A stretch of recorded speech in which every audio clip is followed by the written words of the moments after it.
योग दिनावर अयोग्य पोशाख केला म्हणून मुख्यमंत्र्यांच्या पत्नींना यथेच्छ ट्रोल केले जात आहे. त्यांनी जो पोशाख घातला होता तो बऱ्याच लोकांना आवडलेला नाहीये आणि त्याच्यावर खूप मतप्रदर्शन होत आहेत. पण मी या मुद्द्याचं समर्थन नाही करत आहे, कारण त्यांनी घातलेला पोशाख त्यांना शोभत होता की नाही, त्या कार्यक्रमाच्या ड्रेस कोडच्या प्रमाणात होता की नाही, हे सगळे वादाचेच मुद्दे आहेत. त्यामुळे मला त्याच्यात पडायचंच नाही. पण या मतप्रदर्शनामध्ये काही लोकांची भाषा ही अगदी अयोग्य आहे. तुम्ही मतप्रदर्शन जरूर करू शकता, पण कुणाचा अपमान करायचा हक्क तुम्हाला आहे का? मला तुम्हाला एक प्रश्न विचारायचा आहे. पुरुष आणि स्त्रिया यामध्ये हे स्त्रियांच्याच बाबत जास्त होतं असं तुम्हाला वाटतंय का? कारण जो तो पटकन जज बनतो आणि त्यांना अगदी निकालातच काढतो. मग ते त्यांचं वजन असू दे, त्यांचं वय असू दे, केसांचा रंग असू दे. नमस्कार, मी श्वेता पुरंदरे. माझ्या चॅनलवर तुमचं खूप खूप स्वागत आहे. माझा व्हिडिओ तुम्ही पहिल्यांदा पाहत असाल तर चॅनलला सबस्क्राईब करायला विसरू नका. आज आपण बोलतोय 2 गोष्टींबद्दल. पहिली गोष्ट, काय स्त्रियांनाच जास्त टार्गेट केलं जातं त्यांच्या पोशाखावरून, त्यांच्या दिसण्यावरून. आणि दुसरी गोष्ट, अशी लोकांची टीका जेव्हा होते, तेव्हा काय करायला पाहिजे? तुमची मतं, तुमच्या कमेंट्स सभ्य भाषेत जरूर कळवा. आणि हे जे मतप्रदर्शन होतं, त्यावर आपण 3 गोष्टी करू शकतो.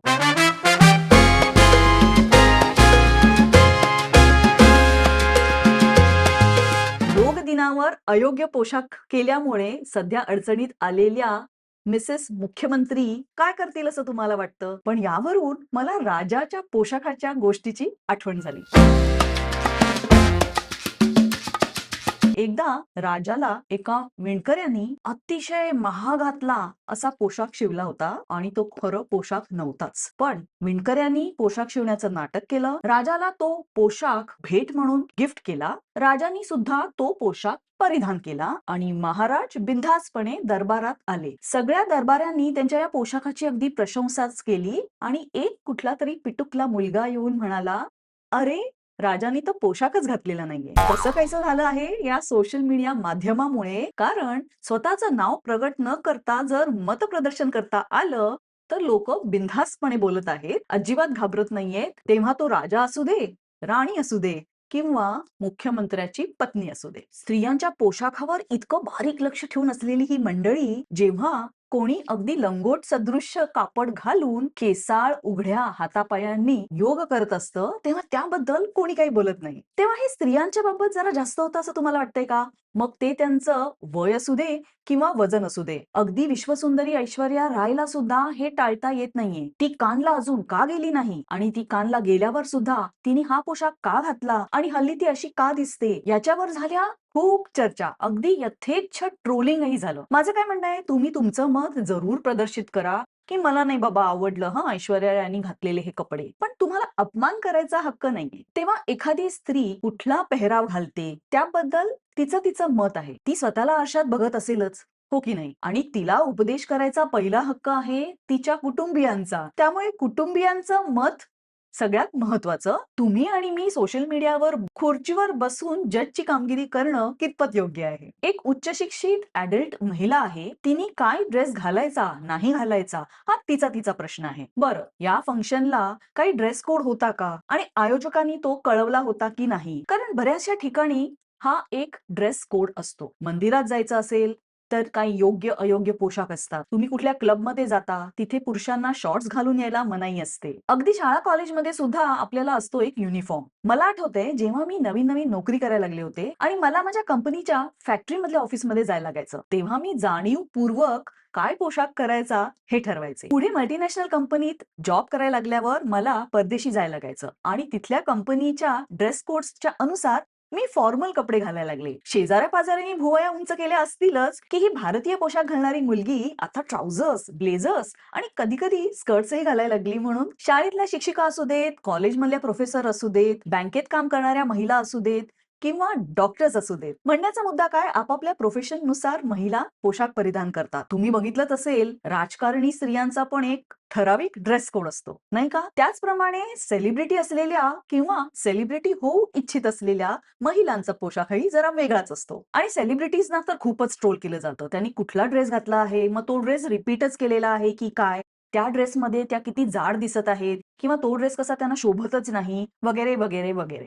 पण या सगळ्या ज्या महिला आहेत ह्या स्वतःला आरशात तर बघतातच आहेत, हो की नाही? आपली सारासार विवेक बुद्धी त्या वापरतच आहे आणि लोकांना मतप्रदर्शन करायचा अधिकार आहे. मतभेद असू शकतात, पण म्हणूनच स्त्रियांचा अपमान करायचा लायसन्स कोणी कोणाला दिलेला नाहीये. सोशल मीडियामुळे आजकाल प्रत्येकाच्या हातात असतो फोन आणि पटकन आपलं मतप्रदर्शन करणं हे लोकांना वाटतं की आपलं अगदी आद्य कर्तव्यच आहे. आणि तुम्हाला माहितीये ना, सगळ्यांना खुश करणं शक्य नसतं आणि सगळ्यांना गप्प बसवणंही शक्य नसतं. माझंच उदाहरण मी सांगते. माझ्या व्हिडिओजवर 80-90% लोकांना व्हिडिओ पसंत असतो, पण ते 5-10% लोक असतातच मतप्रदर्शन करणारे. या लोकांना कन्स्ट्रक्टिव्ह फीडबॅक तर देता येत नाही, पण ट्रोलिंग करायला खूप आवडतं.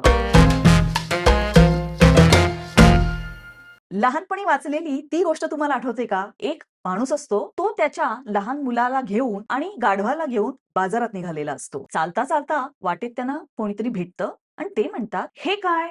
बरोबर गाढव असताना तुम्ही चालताय काय?" मग विचार करून तो माणूस स्वतःच्या मुलाला गाढवावर बसवतो. थोडं पुढे गेल्यावर त्यांना अजून एक माणूस भेटतो आणि तो त्या मुलाला म्हणतो, "काय हे? तुला लाज वाटत नाहीये का? स्वतःच्या वृद्ध वडिलांना तू चालवतोयस आणि तू मस्त ऐटीमध्ये गाढवावर बसलायस ते." मुलगा बिचारा निमूटपणे गाढवावरनं उतरतो. वडील बसतात गाढवावर आणि त्यांची स्वारी पुढे निघते. अजून थोडं पुढे गेल्यावर त्यांना अजून काही मंडळी भेटतात आणि ते म्हणतात, "अरे असा कसा तू माणूस आहेस? स्वतः बसलायस गाढवावर आणि मुलाला चालवतोयस." मग त्यांनी विचार केला, आपण दोघंही आता गाढवावर बसूया आणि ते पुढे निघाले. अजून थोडं पुढे गेल्यावर त्यांना अजून काही लोक भेटली आणि ती म्हणाली, "अरे अरे, तुम्ही दोघंही त्या बिचाऱ्या गाढवावर बसला आहात. तुम्हाला काही दयामाया आहे की नाही?" सांगण्याचा अर्थ काय? कुछ तो लोग कहेंगे, लोगों का काम है कहना. त्यामुळे समाजात तुम्ही जसे आहात, जशा प्रकारे तुम्ही वागताय, जशा प्रकारचे पोशाख तुम्ही घालताय, त्याच्यावर कमेंटरी ही होणारच. लोक मतप्रदर्शन करणारच. तुमच्या वजनावर कमेंट्स होत राहतात. मी लहानपणी अतिशय बारीक होते. त्यामुळे माझ्या वजनावरून माझ्या आईला नेहमी विचारलं जायचं, की ही एवढी बारीक कशी? आणि आता माझं वजन थोडंसं वाढलं, की लोक म्हणतात, गाल चांगलेच वर आले. केसांना फॅशनेबल कलर्स लावत होते, तेव्हा लोक म्हणायची, "ओ, हे फॅशन कलर्स तू वापरतेस?" आणि केसांना रंग लावायचं थांबवल्यावर सुद्धा लोक म्हणतातच, "हे काय? केसांना कलर नाही करत?" आणि आपणही नाही का तरुण मुला-मुलींच्या मागे लागतो. काय लग्न करायचा विचार आहे की नाही? लग्न झाल्यावर आता मुलं-बाळं केव्हा? मग कोणी तरुण मुलगा किंवा तरुण मुलगी असं म्हणेल, की "मी तर बाबा ठरवलंय लिव्ह इन मध्येच राहणार." मग आपल्या भुवया उंचावतात. Live in? असं किती दिवस लिव्ह इन मध्ये राहणार? किंवा आजकालची काही तरुण मंडळी ठरवतात, की तिशी ओलांडल्याशिवाय लग्न नाही करणार. आणि त्यावरही मग आपलं मत अगदी तयारच असतं. लग्नानंतर मुलगी नोकरी करते की नाही? नोकरी करते, मग घरचं कोण बघणार? आणि जर नोकरी नाही केली आणि होम मेकर व्हायचं ठरवलं, तरी लोक तयार असतात. एवढं शिक्षण घेऊनही घरीच बसणार? अगदी आपल्याला जसं काही त्यांच्या आयुष्याचा मक्ताच दिलेला असतो, त्यांची चौकशी करणे आणि त्यांनी घेतलेले निर्णय योग्य आहेत की अयोग्य आहेत. तेव्हा थोडक्यात काय, कुछ तो लोग कहेंगे, लोगों का काम है कहना. आणि हे जे मतप्रदर्शन होतं, त्यावर आपण 3 गोष्टी करू शकतो. सगळ्यात पहिली गोष्ट म्हणजे जो फीडबॅक मिळतो त्यावर लक्ष द्या. एखादा निगेटिव्ह फीडबॅक आला म्हणून अगदी वाईट वाटण्याची गरज बिलकुल नाहीये. अगदी तटस्थपणे त्या फीडबॅककडे बघायचं आणि आपल्यामध्ये काही चांगली सुधारणा करता येते का ते पाहायचं. 2-3 वर्षापूर्वी YouTubeवर नवीन-नवीन काम करत असताना माझा व्हिडिओ अगदी संथ गतीने चालायचा. त्यावर लोक म्हणायचीच, "अहो, तुमच्या बोलण्याची पेस किती स्लो आहे." आणि आता व्हिडिओवर असेही कमेंट येतात, "तुम्ही किती फास्ट फास्ट बोलता."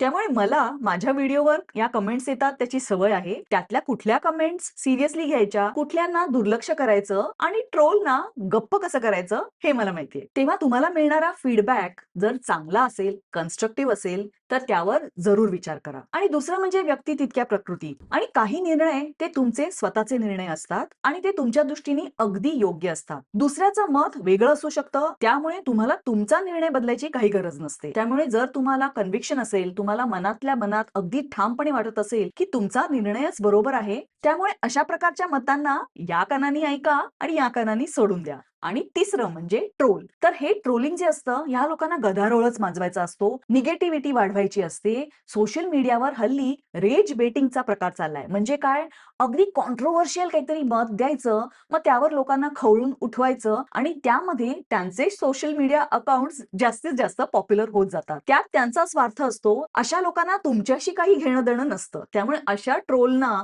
अशा निगेटिव्हिटीला दुर्लक्ष केलेलं केव्हाही चांगलं. त्यामुळे काय, बॉडी शेमिंग म्हणा म्हणा, एज शेमिंग म्हणा किंवा अपीअरन्स पुलिसिंग म्हणजे दुसरी व्यक्ती कशी दिसली पाहिजे आणि कशी दिसली नाही पाहिजे हे सध्या जरा जास्तच झालेलं आहे. त्यामुळे योग दिनावर अयोग्य पोशाख केला म्हणून टीकेला पात्र ठरलेल्या या मुख्यमंत्र्यांच्या पत्नी काय करतील असं तुम्हाला वाटतं? कमेंट्समध्ये जरूर कळवा.